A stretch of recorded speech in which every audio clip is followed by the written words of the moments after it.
Hello everyone, welcome back to YSR academy. तो आइए बच्चों, शुरू करते हैं हम लोग अपना नया chapter number 5 which is oscillation.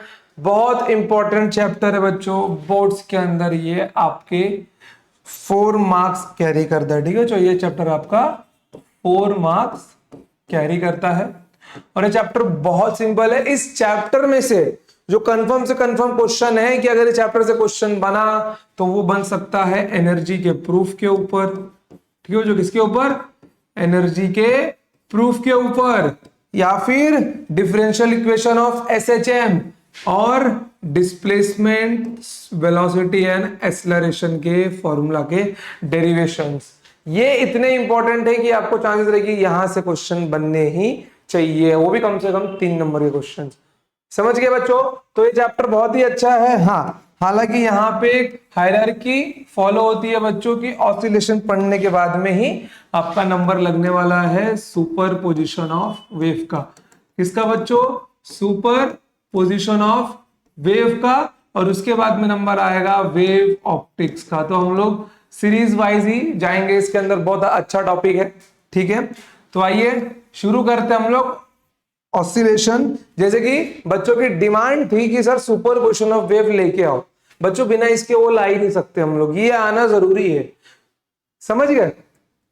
तो आइए देखिए, आज का गोल क्या है अपना? बेसिक्स ऑफ ऑसिलेशन, डेफिनेशंस पढ़ने हैं हमको कुछ, फिर उसके बाद में लीनियर सिंपल हार्मोनिक मोशन क्या होता है वो हमको समझना है, और अंत में आज का एक derivation, differential equation of SHM. Important है, जो इक्वेशन मिलेगा वो आपको याद करके भी रखना है।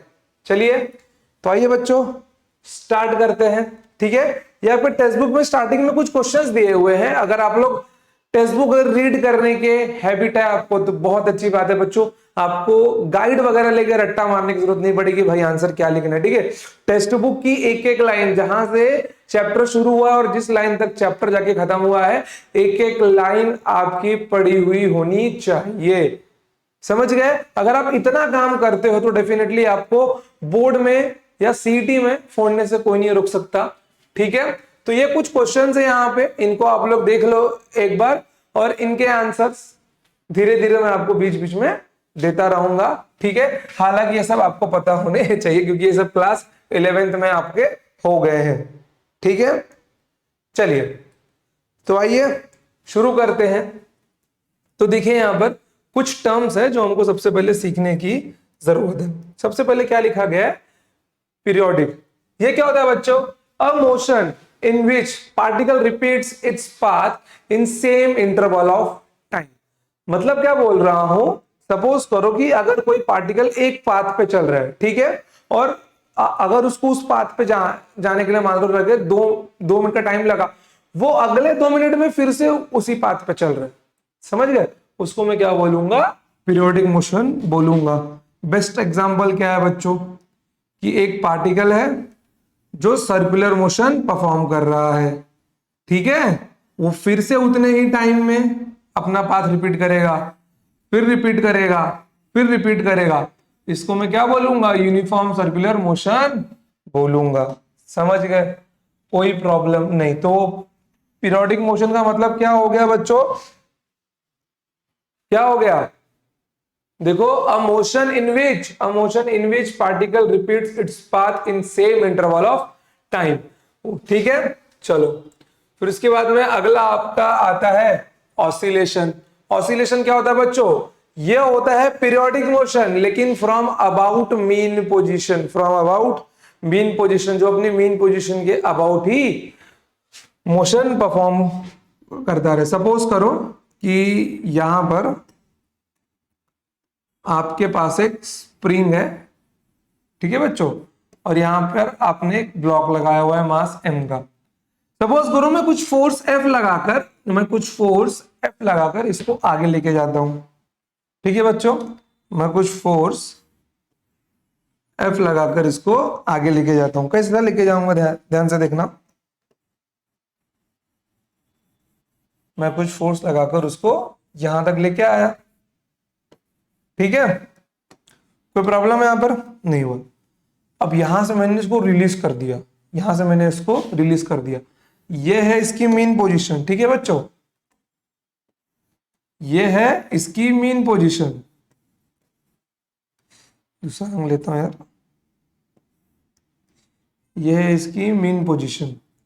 अब ये जो इसका मीन पोजीशन है, ये कुछ तो डिस्टेंस x इससे आगे है, ठीक है।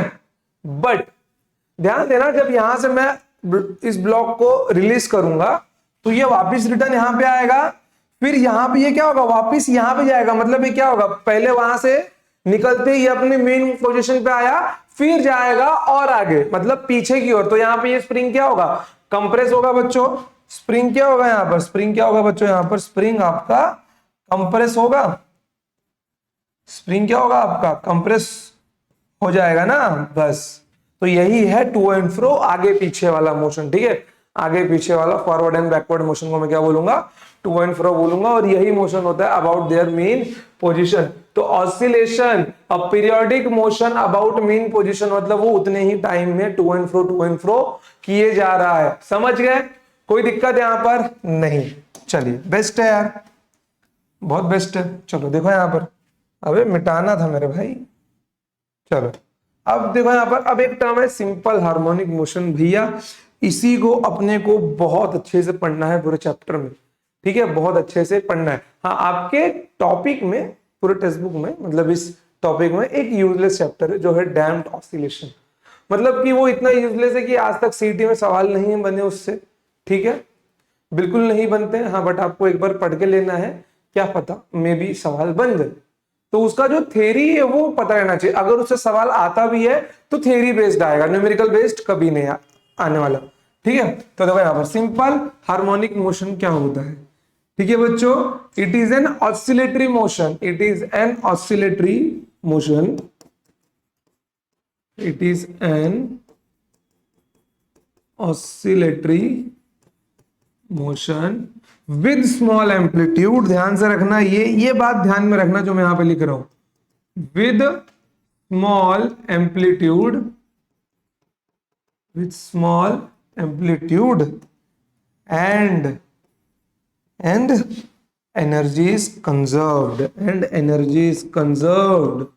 इसके अंदर एनर्जी क्या होती है बच्चों, एनर्जी कंजर्व्ड होती है, ठीक है बच्चों, क्या होती है, energy is conserved in SHM और सिंपल हार्मोनिक मोशन। इसको शॉर्ट फॉर्म में अब मैं एसएचएम बोलूंगा, ठीक है बच्चों, क्या बोलूंगा, SHM, that is simple harmonic motion. तो ये चीज आपको भूलनी नहीं है कि इसके अंदर एक तो एम्पलीट्यूड स्मॉल होता है, क्या होता है बच्चों, एम्पलीट्यूड स्मॉल होता है, और एनर्जी इज कंजर्व्ड, और एनर्जी इज कंजर्व्ड।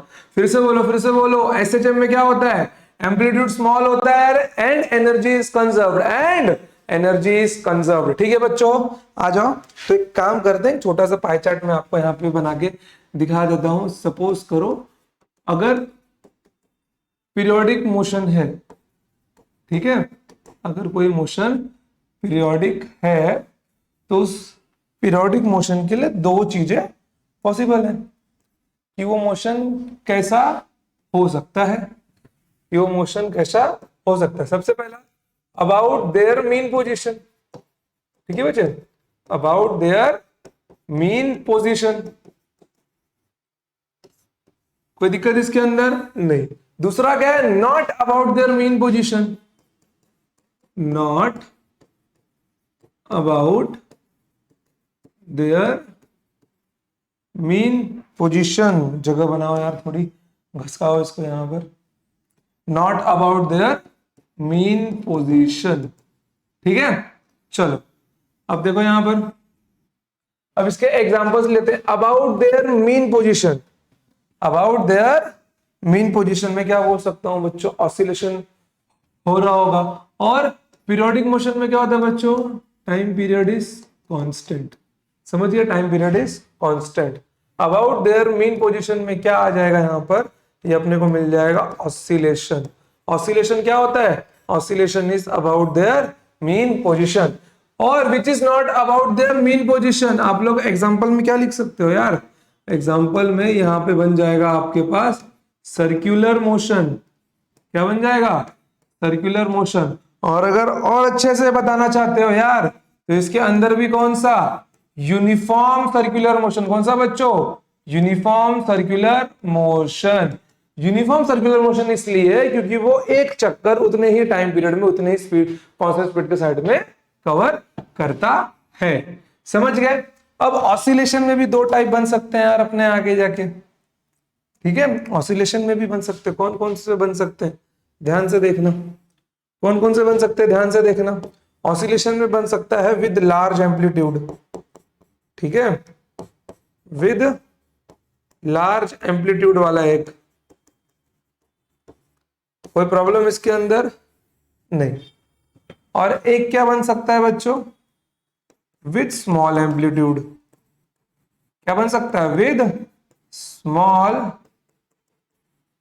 एम्पलीट्यूड, ठीक है, कोई दिक्कत नहीं। अगर मैं विद लार्ज एम्पलीट्यूड की बात करता हूं तो यहां से आपको क्या समझना चाहिए यार, एनर्जी इज नॉट कंजर्व्ड, ठीक है बच्चों, एनर्जी इज नॉट कंजर्व्ड, क्योंकि कंजर्व्ड एनर्जी मैंने स्मॉल एम्पलीट्यूड के लिए बताया है, ठीक है। Energy is conserved, energy is conserved, okay. चलो आफ्टर दैट यहां पर एग्जाम्पल में और क्या लिख सकते हो, इसके लिए आप लोग लिख सकते हो कि भाई यहां पर आ सकता है डैम्ड ऑसिलेशन। क्या आ सकता है यार, यहां पे आ सकता है डैम्ड ऑसिलेशन, और यहां पर क्या आ सकता है, सिंपल हार्मोनिक मोशन और एसएचएम, ठीक है बच्चों। क्या आ सकता है, सिंपल हार्मोनिक मोशन और एसएचएम। समझ गए, कोई दिक्कत, नोट डाउन कर लो इसको यार, बिल्कुल भी एकदम समझना है एकदम क्लियरली, ठीक है। पीरियोडिक मोशन में टाइम पीरियड कांस्टेंट होता है बच्चों, बहुत बढ़िया, टाइम पीरियड कांस्टेंट होता है। इसका स्टेटमेंट क्या होगा, a motion which repeats its path, a motion which repeats its path in same time interval, ठीक है। फिर उसके बाद में क्या आएगा, पीरियोडिक मोशन दो में होते हैं, एक या फिर वो अपने मीन पोजीशन के अबाउट में हो रहा होगा या फिर not about their mean position, ठीक है। अगर वो मीन पोजीशन के अबाउट में हो रहा है तो वहां पे ऑसिलेशन हो रहा होगा। ऑसिलेशन क्या है, periodic motion about their mean position, periodic motion about their mean position. उसमें भी दो चीजें हैं, with large amplitude and small amplitude, ठीक है। लार्ज एम्पलीट्यूड को आप ये भी बोल सकते हो एनर्जी इज नॉट कंजर्व्ड, और स्मॉल एम्पलीट्यूड को आप ये भी बोल सकते हो वेयर एनर्जी इज कंजर्व्ड, ठीक है। इसके एग्जांपल में डैम्ड ऑसिलेशन आ सकता है, और इसमें सिंपल हार्मोनिक मोशन अपना एसएचएम।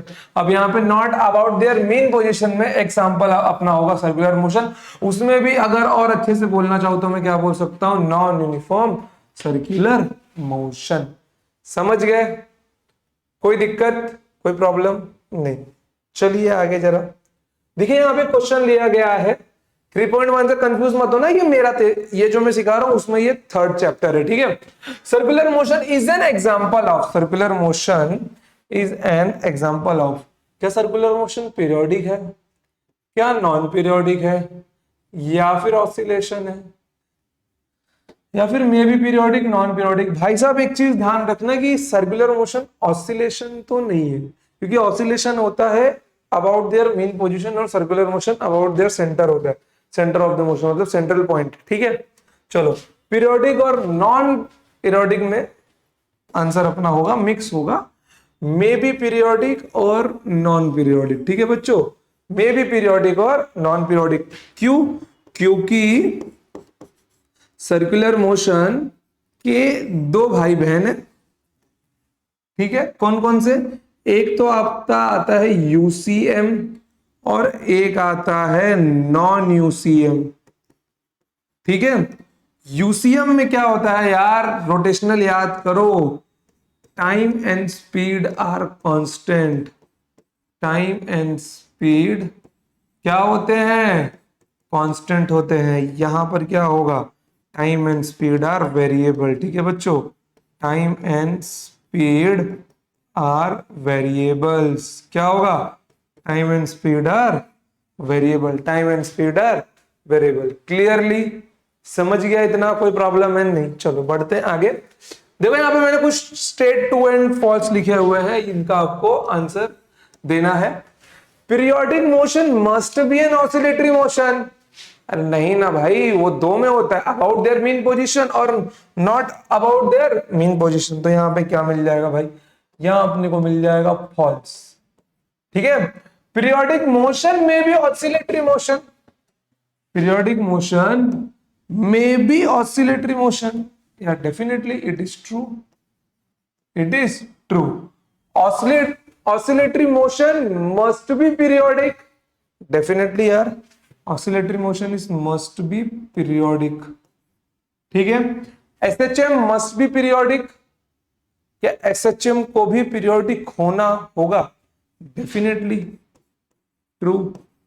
इसका आप लोग बताओ, oscillation must be simple harmonic. नहीं ना भाई, सिंपल हार्मोनिक में तो स्मॉल एम्पलीट्यूड होता है, ऐसे बस ऑसिलेशन में तो लार्ज एम्पलीट्यूड भी आता है, दैट इज फॉल्स। ऑसिलेशन में भी सिंपल हार्मोनिक, या it is true bro, oscillation में भी सिंपल हार्मोनिक मोशन। समझ गए, कोई दिक्कत नहीं है, काम करते हैं, फॉल्स वाले को ना वाइट कर देता हूं। ठीक है, चलो क्लियर हुआ एकदम, कोई प्रॉब्लम नहीं। लिख लो लिख लो, लिखना है यार, ये सब ऐसे स्क्रीन पे नहीं लगाया हूं, लिखना है ये सब, समझे। ये वाला स्लाइड भगा दो क्या, नहीं चलो ठीक है, हो गया। चलो आओ, इस क्वेश्चन का आंसर बताओ यार, क्वेश्चन भी लिखना है आपको। देखो सवाल क्या लिखा हुआ है, which of the following is a periodic motion, satellite on a elliptical path. Statement 1 दिया गया है, स्टेटमेंट 1 दिया गया है, और स्टेटमेंट 2 दिया गया है। क्या दिया गया है, ध्यान से देखना। स्टेटमेंट 2 के दिया है, satellite on a circular path, which of the following is a periodic motion. Periodic motion का मतलब क्या होता है बच्चों, a motion repeat it's path, a motion repeats its path in a same time interval, a motion repeats its path in a same time interval। Definitely यार, रुको थोड़ा, इसके लिए हम लोग रंग चेंज करते हैं भाई, ध्यान से देखना। Satellite on a elliptical path बच्चों, definitely it is periodic motion. And satellite on a circular orbit, क्या फर्क पड़ता है सर्कुलर हो या इलेप्टिकल हो, अगर वो ऑर्बिट में रोटेट कर रहा है तो उसका टाइम पीरियड तो कांस्टेंट ही होगा। तो इसका आंसर क्या क्या बन सकता है मेरा भाई, बोथ 1 and 2। क्या आएगा, both 1 and 2 statements are correct. समझ गए, कोई दिक्कत, दोनों के दोनों क्या है, पीरियोडिक है। चलो आगे बढ़ते हैं हम लोग। अभी देखो क्वेश्चन, देखो यहां पर एक और चीज जो आपको यहाँ पे सीखने की जरूरत है, वो यहां लिखता हूं मैं, फ्रीक्वेंसी मेरे भाई, फ्रीक्वेंसी। ठीक है, फ्रीक्वेंसी जिसको मैं अब स्मॉल एफ से डिनोट करने वाला हूं, और किसी किसी बुक में स्मॉल एन से भी डिनोट किया जाता है। ठीक है, फिर उसके बाद में आपका एक टर्म आता है ओमेगा, जिसको यहां पर मैं बोलने वाला हूं एंगुलर फ्रीक्वेंसी। क्या बोलने वाला बच्चों, इस टर्म को यहां पर बोला जाएगा एंगुलर फ्रीक्वेंसी।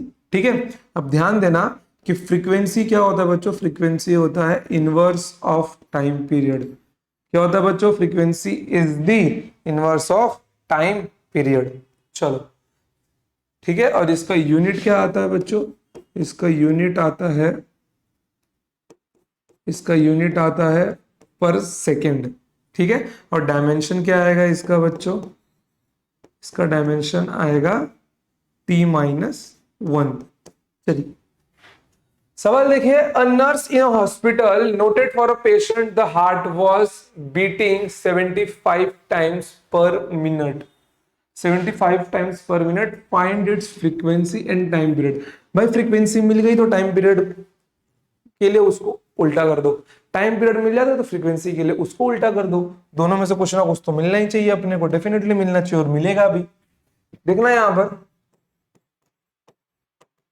मैं क्या सोच सकता हूं कि हार्ट क्या कंटिन्यूअस अपने मोशन को परफॉर्म करता है, डेफिनेटली यार कंटिन्यूअस अपने मोशन को परफॉर्म करता है। ठीक है, तो यहां पर मैं क्या बोल सकता हूं, अगर ये 75 टाइम्स है तो क्या ये 75 ऑसिलेशन नहीं होगा बच्चों, डेफिनेटली होगा। 75 ऑसिलेशन कितने टाइम में कर रहा है यार ये? 75 ऑसिलेशन से कितने, ये कितने टाइम में कर रहा है? पर मिनट मीन 60 सेकंड में कर रहा है यार। इक्वेट कर दो भाइयों इसको, 60 सेकंड में 75 ऑसिलेशंस कर रहा है, तो आप क्या बोल सकते हो कि एक ऑसिलेशन करने में इसको कितना टाइम जा रहा है? देखो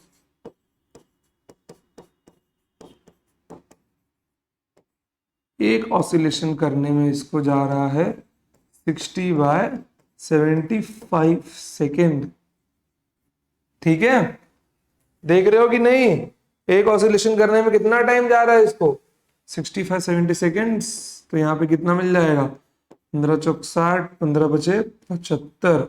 4/5 रखो और इसको आप 0.8 भी लिख सकते हो।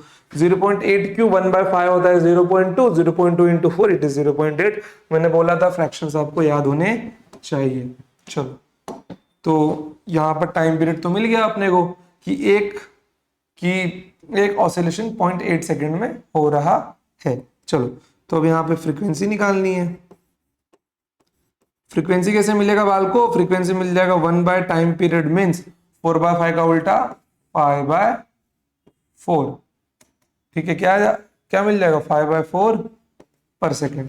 ठीक है, सॉल्व कर लेना भी यार तुम लोग, समझ गए? कोई प्रॉब्लम वाली बात यहाँ पे देखो, 75 ऑसिलेशन 60 सेकंड में हो गए, तो एक ऑसिलेशन कितने टाइम में हो रहा है? तो 0.8 सेकंड, ये इसका टाइम पीरियड बन जाएगा कि एक ऑसिलेशन। टाइम पीरियड का मतलब क्या होता है कि एक मोशन परफॉर्म होने में कितना टाइम लगा। ठीक है, चलो वी विल मूव अहेड। चलो, बेस्ट है। देखो ये कुछ स्टेटमेंट्स हैं जो आपके टेक्स्ट बुक से उठाए मैंने, पढ़ लेना अच्छे से। टेक्स्ट बुक की रीडिंग इंट्रोडक्शन पार्ट की अच्छे से कर लेना। मैं भी आपका 5.1, 5.1.1 एंड 5.2.1 अच्छे से उसकी रीडिंग अगर दे देते हो तो बहुत अच्छी बात होगी। जो कहानी आज मैं आपको बताऊंगा आप जाके उसको ही सीखोगे। ठीक है, देखो यहाँ पर any motion which repeats itself after a definite interval of time it's called the periodic motion। जो मैंने बोला ये भी वही बोल रहा है यार। ठीक है, a body performing periodic motion goes on repeating the same set of movements। the time taken for one such set of movement is called its period और periodic time, और ये भी बोल सकते हो टाइम पीरियड। ठीक है, टाइम पीरियड भी बोल सकते हो। मीन्स वहां पे पीरियड का मतलब तो टाइम पीरियड है। ठीक है, अगला लाइन देखो, the simplest form of oscillatory motion is the simple harmonic motion in which every particle of the oscillating body moves to and fro. To and fro. ठीक है, about its mean position along a certain fixed path। definitely path is fixed। if the path is a straight line, देखो अगर path वो straight line है तो उसको मैं क्या बोलूंगा भाई? उसको मैं बोलूंगा लीनियर सिंपल हार्मोनिक मोशन। उसको मैं क्या बोलूंगा? Linear simple harmonic motion. And if the path is an arc, अगर वो पाथ किसी आर्क पे हुआ, किसी सर्कल पे हुआ, then it is called as angular simple harmonic motion. ये दोनों आगे हम लोग पढ़ेंगे क्योंकि ये दोनों आपके सिलेबस का हिस्सा है। बस सेकंड वाले के लिए थोड़ी कम इंफॉर्मेशन है, बाकी सब लीनियर सिंपल हार्मोनिक मोशन के लिए ये। ठीक है, the smallest interval time after which to and fro motion is repeated it's called its period and the number of oscillation completed per unit time. देखो यार, number of oscillation completed per unit time को हम लोग time period भी बोल सकते हैं। ठीक है, is called the frequency of the periodic motion. Is called the frequency of the periodic motion. Simple सी बात है।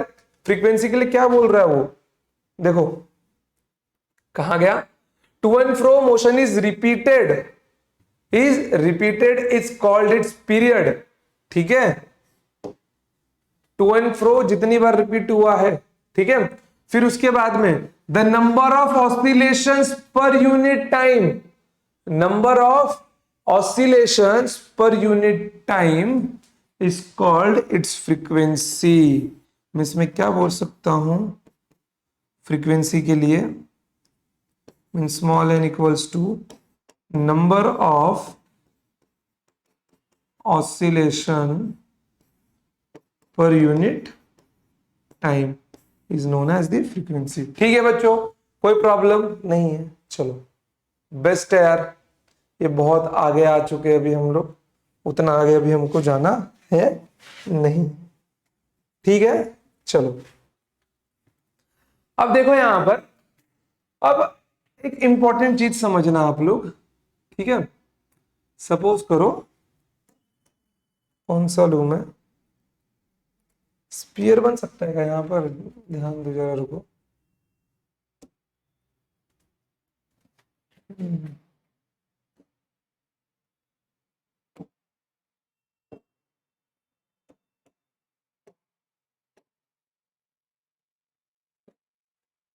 बेस्ट है यार, देखो।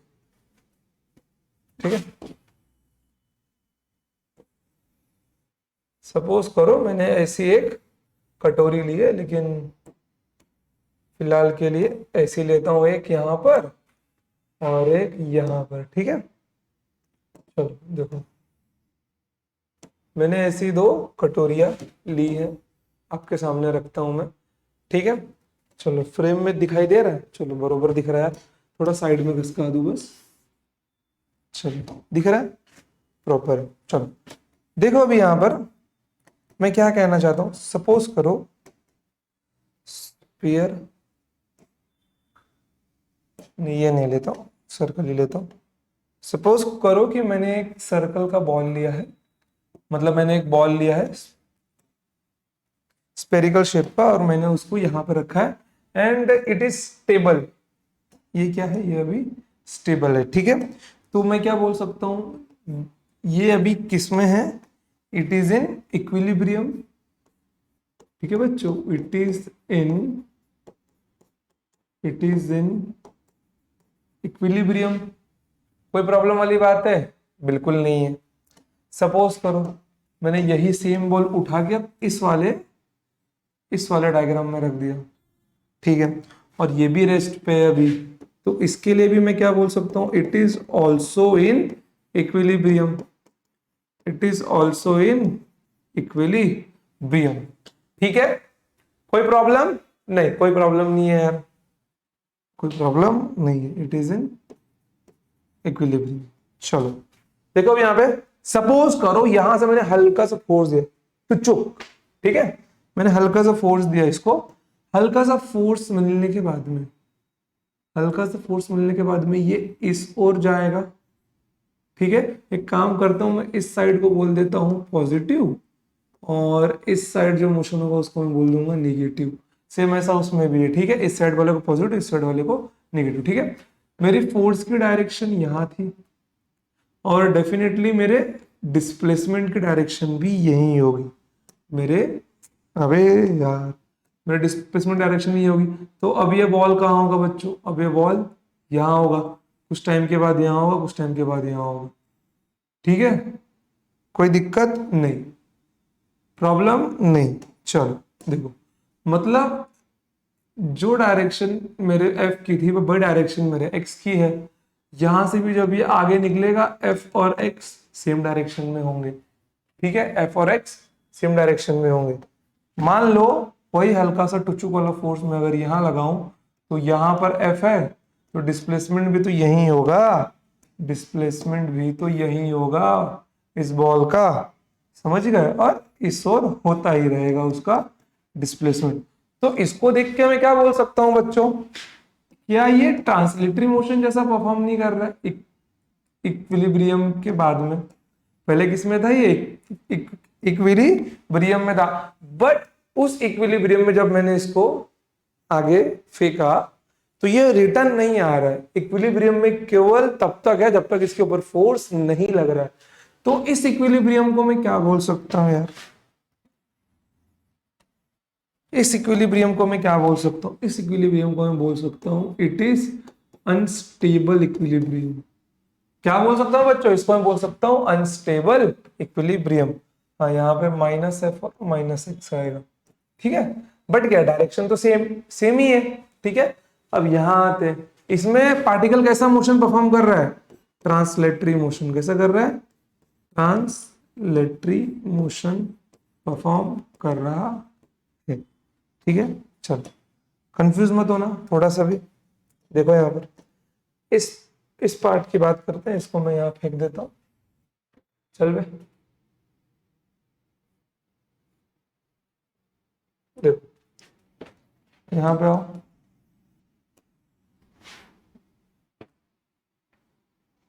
देखो यहां पर क्या है बच्चों कि सपोज करो हल्का सा टिचुक सा फोर्स दिया मैंने और ये मूव करके इस ओर गया। ठीक है, मूव करके ये बॉल कहाँ चला गया, यहां पर चला गया। ठीक है, अब एक चीज देखना है यहाँ पे। ठीक है, यहाँ पे एक चीज देखना है। देखो यहाँ पे ग्रेविटी की वजह से भी ये नीचे जा रहा है। चीज ध्यान में रखना बच्चों कि इस पार्टिकल का डिस्प्लेसमेंट इस ओर है, इस पार्टिकल का डिस्प्लेसमेंट इस ओर है, लेकिन क्या है अपने पोजीशन पे रिटर्न नहीं आएगा, मीन पोजीशन में। क्या ये अपने मीन पोजीशन पे रिटर्न नहीं आएगा? आएगा ना यार, बिल्कुल आएगा, कॉमन सेंस की बात है। इस शेप में वो अपने मीन पोजीशन पे रिटर्न आएगा। लेकिन जब वो अपने मीन पोजीशन पे रिटर्न आएगा तो रिटर्न क्यों आ रहा है मीन पोजीशन पे? वो अपने मीन पोजीशन पे रिटर्न क्यों आ रही है? उसको कुछ खींच रहा होगा ना। तो उस चीज का नाम क्या है बच्चों? उस चीज का नाम है रिस्टोरिंग फोर्स। उस चीज का नाम क्या है बच्चों? उस चीज का नाम है रिस्टोरिंग फोर्स, जो इसको इस ओर खींच रहा होगा। मैंने क्या बोला? जो इस ओर रहेगा उसका साइन क्या होगा? माइनस में होगा। ठीक है, और इसका डायरेक्शन इस ओर होगा, वो क्या होगा? प्लस में होगा। ठीक है, ध्यान देना, जब ऑब्जेक्ट इस ओर जा रहा है तो उसका रिस्टोरिंग फोर्स उसको वापस खींच रहा है, उसका रिस्टोरिंग फोर्स उसको वापस खींच रहा है। ठीक है, चलो अब एक काम करो, ऑब्जेक्ट को इस ओर भेजो। इस ओर भेजने के बाद में क्या देखा आपने? इस ओर भेजने के बाद में क्या देखा आपने? कि ऑब्जेक्ट का डिस्प्लेसमेंट तो इस ओर है, बट ऑब्जेक्ट को फोर्स तो वापस खींच रहा है ना इसके मीन पोजीशन पे। तो क्या होगा? देखो इस डायरेक्शन में, इसलिए मैंने प्लस दिया। ठीक है, तो वो जब भी जाए, जब वो अपने मीन पोजीशन को छोड़ेगा, if object is move away from its mean position, then direction of force and displacement are opposite to each other। समझ गए बच्चों? देखो, if object is away from its mean position, in this figure, if object is moving away from its mean position, then the direction of displacement and restoring force are opposite to each other। ठीक है, समझ गए? कोई दिक्कत वाली बात है? नहीं। ठीक है, चलो आगे बढ़ते हैं। इसको मिटाओ यार, इसको मिटाओ जरा, थोड़ा यहाँ पे अभी आपसे और बातें करनी है मुझे। देखो बच्चों, अगर आज की क्लास आपको समझ जाती है ना, अगर आज की क्लास आपको समझ जाती है, इसके आगे आने वाले पार्ट में आपको कहीं भी दिक्कत नहीं होगी। बस आज की क्लास समझ जानी चाहिए आपको। समझ गए? बस आज की क्लास आपको समझ जानी चाहिए। चलिए ध्यान से देखिए। ठीक है,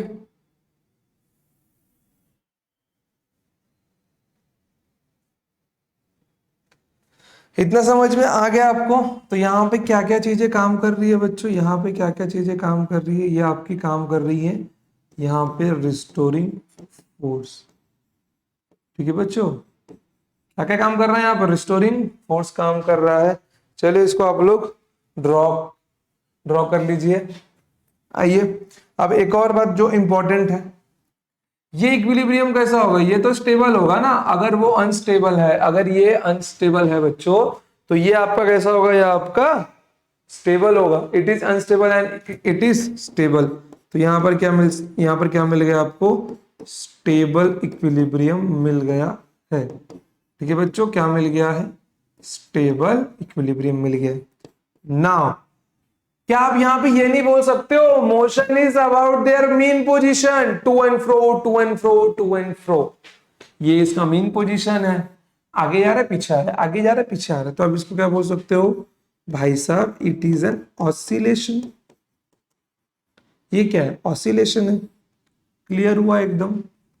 कोई डाउट, कोई परेशानी नहीं है? एकदम लिख लो, छाप लो एकदम बिंदास, लिख लो यार, 10-20 सेकंड है जो भी है, लिख लो इसको फटाफट एकदम।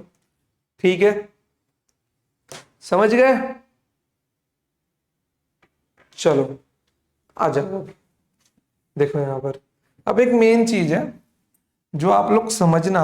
आप लोगों के मन में ये भ्रम होगा कि भाई डिस्प्लेसमेंट यहां रिस्टोरिंग फोर्स को खींच रहा है, डिस्प्लेसमेंट यहां रिस्टोरिंग फोर्स को खींच रहा है, तो क्या रिस्टोरिंग फोर्स मोशन को अपोज कर रहा है? ठीक है, ध्यान से सुनना, मैं जो आपको बोलना चाहता हूं, स्टेटमेंट बताओ सही है कि गलत है। रिस्टोरिंग फोर्स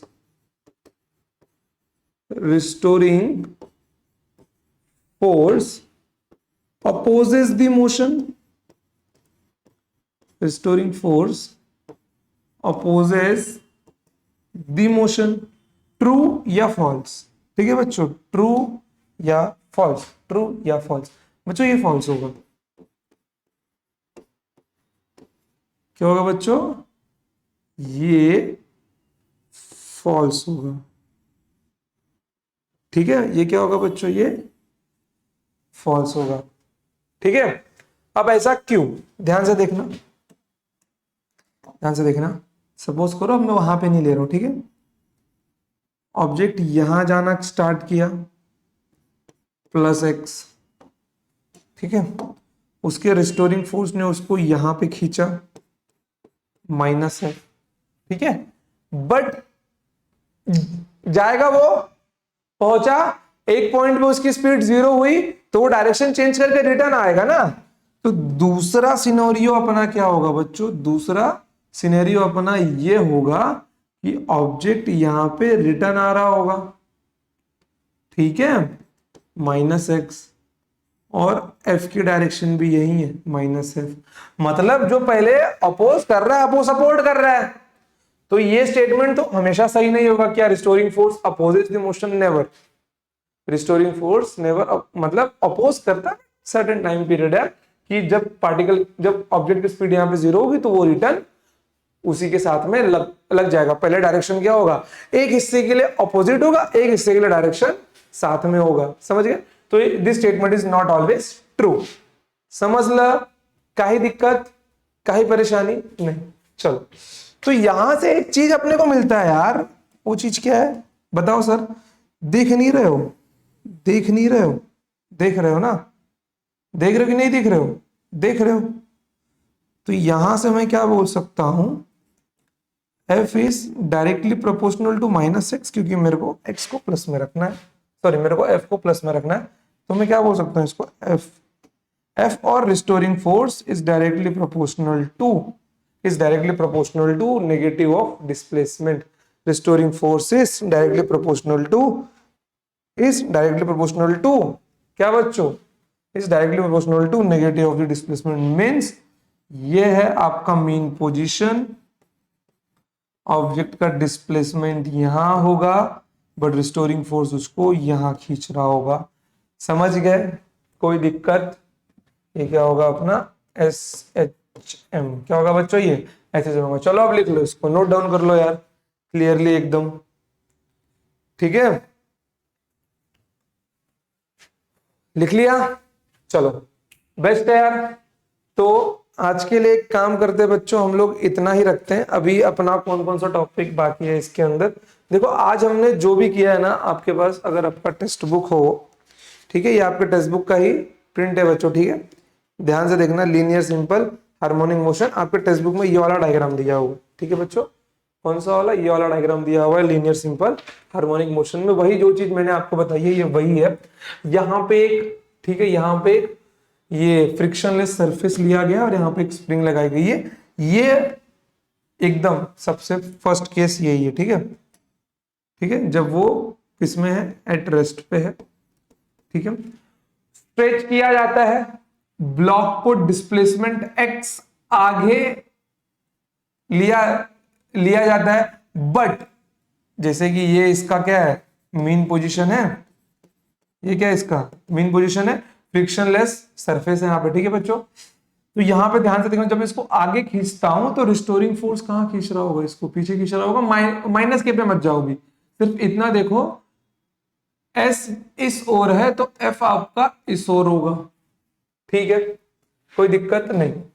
जब देखो यहां पर जब वो आगे रहेगा तो छोड़ने के बाद में क्या रिटर्न नहीं आएगा अपने मेन पोजीशन पर, डेफिनेटली आएगा, बट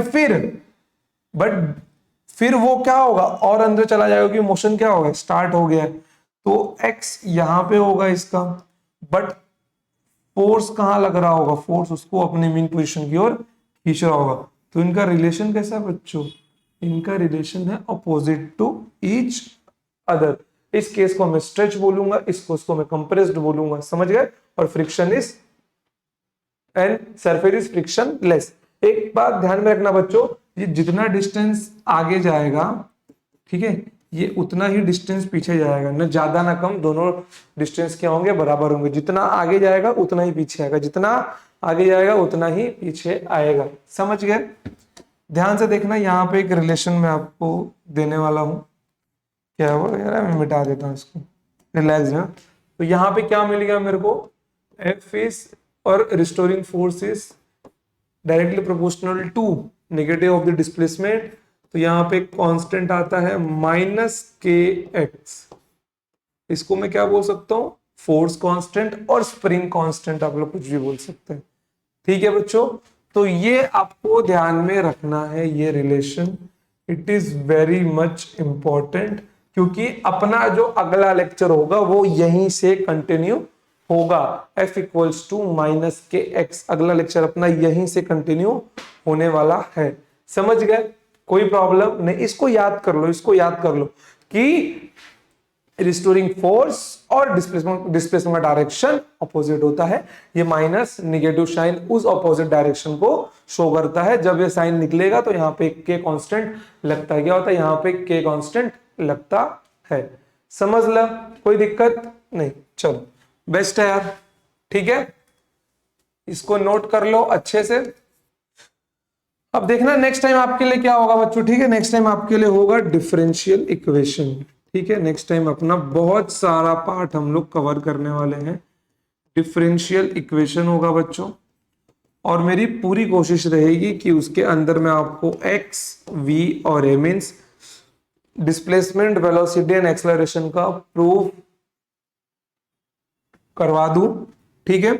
उसके बाद में अपना आएगा ग्राफ, ठीक है बच्चों। ये दोनों तो कंफर्म से कंफर्म होंगे ही होंगे, अगर टाइम बचा तो इसको भी हम लोग छू लेंगे, बट ध्यान देना कि डिफरेंशियल इक्वेशन ऑफ एसएचएम पूरा लिख दो यार, डिफरेंशियल इक्वेशन ऑफ एसएचएम, ठीक है बच्चों, डिफरेंशियल इक्वेशन ऑफ एसएचएम।